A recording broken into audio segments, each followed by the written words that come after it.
Bienvenue. السلام عليكم ورحمة الله وبركاته. Salut, aujourd'hui je vous partage comment faire un sac. C'est parti. Les abréviations du crochet, maille serrée égale MS. Demi-bride égale DBR, maille coulée égale MAC. Le matériel, pelote, fil t-shirt 300 g.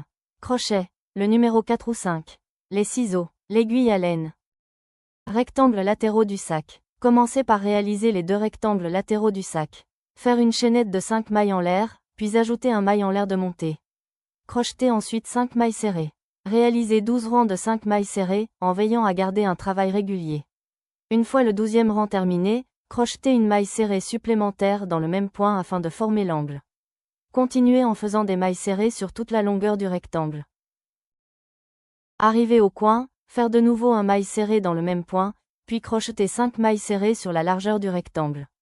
Dans la 5e maille, ajoutez une maille serrée supplémentaire, puis poursuivre avec des mailles serrées sur toute la longueur restante. Une fois le tour terminé, coupez le fil en laissant une marge, retirez le crochet et réalisez une fausse maille pour une finition propre. Enfin, rentrez et coudre le fil dans les mailles afin de sécuriser l'ouvrage et garantir une finition durable. Réalisation de la base du sac. Commencez par réaliser la base du sac. Montez une chaînette de 22 mailles en l'air, puis ajoutez un maille en l'air de montée afin de travailler en maille serrée. Crochetez le premier rang en maille serrée sur toute la chaînette. Une fois ce rang terminé, réalisez 9 rangs de demi-bride, puis placez un marqueur sur le 9e rang afin de repérer cette section. Réalisation de la base du sac, suite, poursuivez ensuite avec 4 rangs supplémentaires de demi-bride, et marquez également le 4e rang à l'aide d'un marqueur. Continuez en crochetant 9 nouveaux rangs de demi-bride, puis terminez par un rang de mailles serrées. Lorsque le rectangle est entièrement terminé, réalisez la bordure sur les deux grandes longueurs du rectangle, et non sur les largeurs. Pour cette bordure, crochetez uniquement des mailles serrées, afin d'obtenir une finition nette et régulière. Assemblage des rectangles à la base du sac.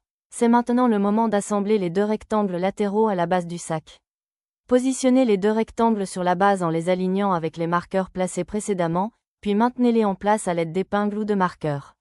Une fois bien positionnés, assemblez-les soit en crochetant des mailles coulées à l'aide du fil et du crochet, soit en les cousant directement. Choisissez la méthode qui vous convient le mieux. Assemblage des rectangles à la base du sac, suite, une fois l'assemblage terminé, pliez les deux rectangles vers l'intérieur du sac. Ajoutez ensuite un rang de mailles serrées le long des deux côtés en longueur du sac, sans crocheter sur les petits côtés des rectangles. Pour terminer, cousez 2 mailles sur chaque côté afin de bien fermer l'assemblage et assurer une finition solide. Ajout de la décoration ou du bouton de fermeture. À cette étape, vous pouvez ajouter une décoration sur le devant du sac, comme un bouton magnétique ou un bouton classique ou une pince de fermeture de sac, selon votre préférence. Pour la pince de fermeture, réalisez une chaînette à la taille de la barre métallique du bouton. Symbole d'avertissement, la chaînette ne doit pas être plus grande que la barre, elle doit être légèrement plus petite, car le travail en maille serrée aura tendance à s'élargir par la suite.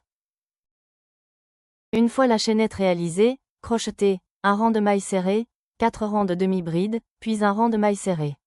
Réalisez ensuite la bordure de la même manière que pour les deux rectangles latéraux, en mailles serrées. Pour la fixation, cousez la pièce uniquement par le 2e rang, pas le permier. Voilà, vous venez de réaliser votre sac facile et rapide. بارك الله فيكن. Merci d'avoir regardé la vidéo. À la prochaine.